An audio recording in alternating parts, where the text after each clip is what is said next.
So I've got this really amazing piece of wood right here. And what I'm planning on doing is I'm going to cut it up into a few slices and see if I could build some sort of rustic wall hanging art piece.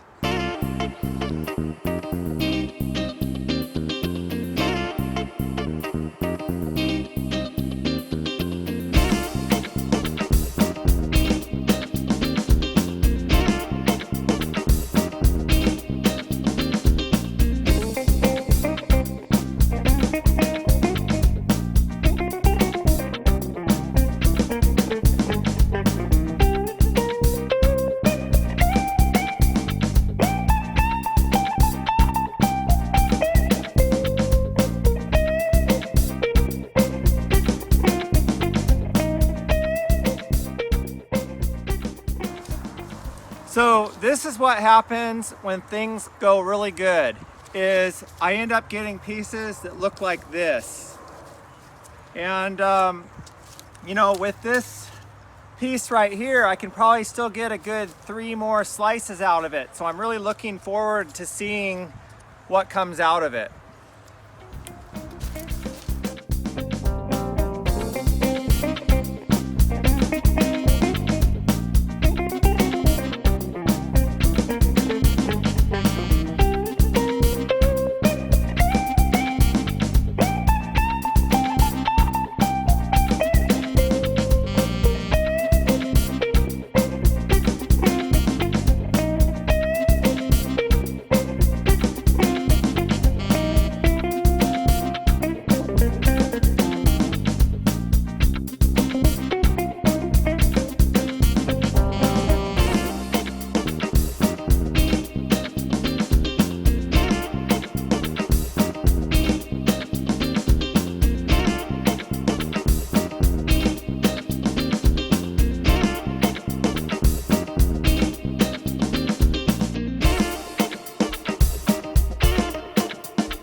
So I cut up this wood a couple months ago and it's just been sitting out here and I haven't really done anything with it. So I came out here this morning and I started laying the pieces out on the ground and taking a really good look at them to see if I could find some sort of interesting design that I could hang on the wall. Now, a couple of the pieces were a lot bigger this morning, so I ended up breaking those in half. But as I started laying them out, I noticed that there's some really interesting pieces and there's a lot of potential to build an interesting rustic wall hanging art piece. So I'm gonna take them over to my table and see what I can come up with.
So I really like the way these two pieces of wood look together. And as I look at them, you know, my thinking is that they don't need a whole lot else to make them a piece of art. I could just throw a piece of plywood behind these two pieces and hang them on my wall, and I could enjoy looking at them just the way they are. But the one thing that I think they could use is a piece in the middle.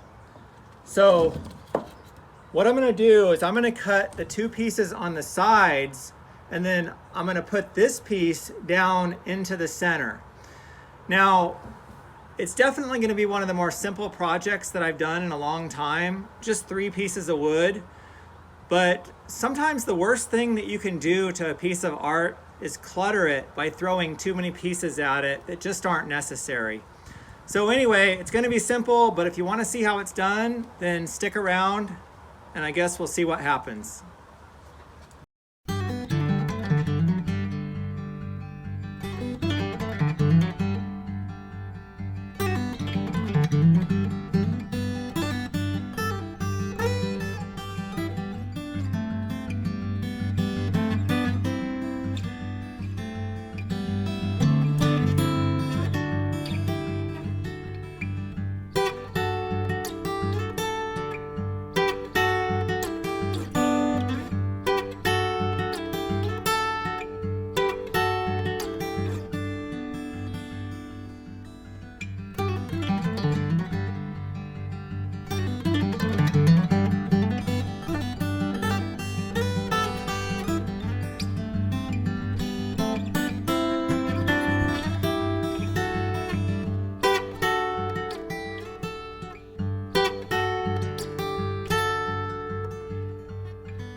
So I've got the 3 pieces of wood fit together just about as good as I can get them.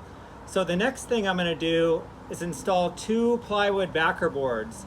And the first piece is going to be a 1/4 inch piece, and I'm going to run the grains vertically. And the second one's going to be a 3/8 inch piece, and I'm going to run the grains horizontally. And the reason that I like to use 2 plywood backer boards instead of 1 5/8 inch piece of plywood is that it's a lot easier for me to cut all these angles with my jigsaw through a 1/4 inch piece and then a 3/8 inch piece rather than 1 piece of 5/8 inch plywood. And the other reason is by alternating the grains, it keeps the piece of art from bending or bowing in the direction of the plywood.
So the backer board's been cut, but there's just one thing that I need to do before I glue the pieces down, and that's brush on some of this termite killer.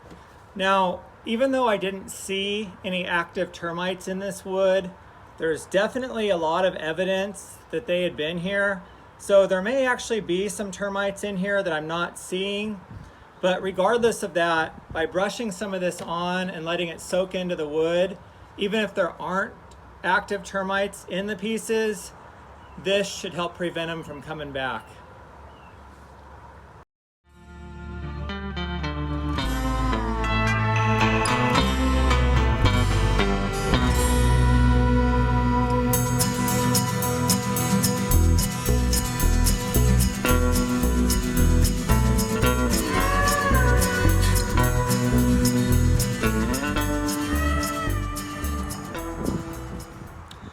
So the termite killer is almost dry, and I'm just about ready to start gluing the pieces down and stapling them.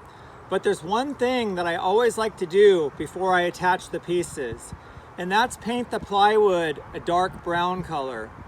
And the reason is because there are some gaps between the pieces, and sometimes the backer board is a little bit visible on the edges. So by painting the plywood a dark brown color, it helps hide the backer board so much better than just the plywood color.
So one thing I always like to do after painting the backer board is take my liquid nails and fill any cracks or gaps.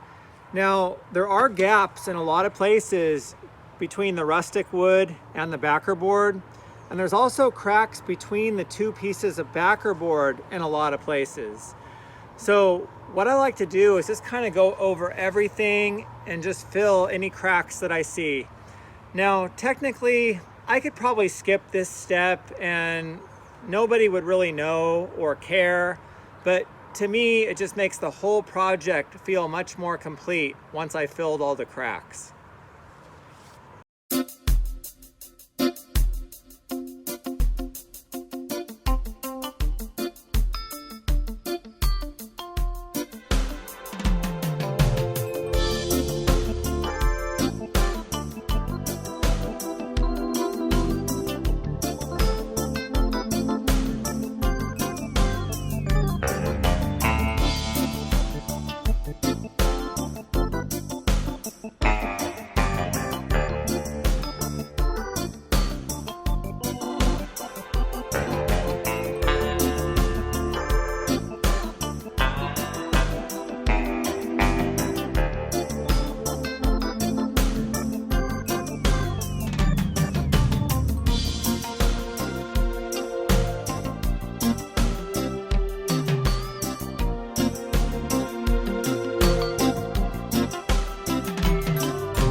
So this is definitely one of the more simple projects that I've done in quite a while.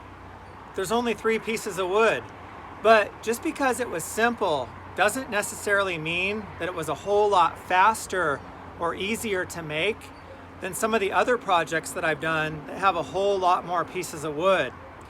Yeah, there was a lot less cutting on this one, but there was still a whole lot of sanding and grinding and other things that had to be done to make this piece of art happen. But the reality is that I really can't take full credit as the artist. You know, sometimes I'm really surprised when I cut up an old piece of wood at what's hiding inside that wood. So I really have to give it up for nature, who's the real artist here. But I guess I feel really lucky to have done my part by putting these 3 pieces of wood together and then hanging them on the wall. So anyway, I hope you guys enjoyed this video and good luck on your next woodworking project.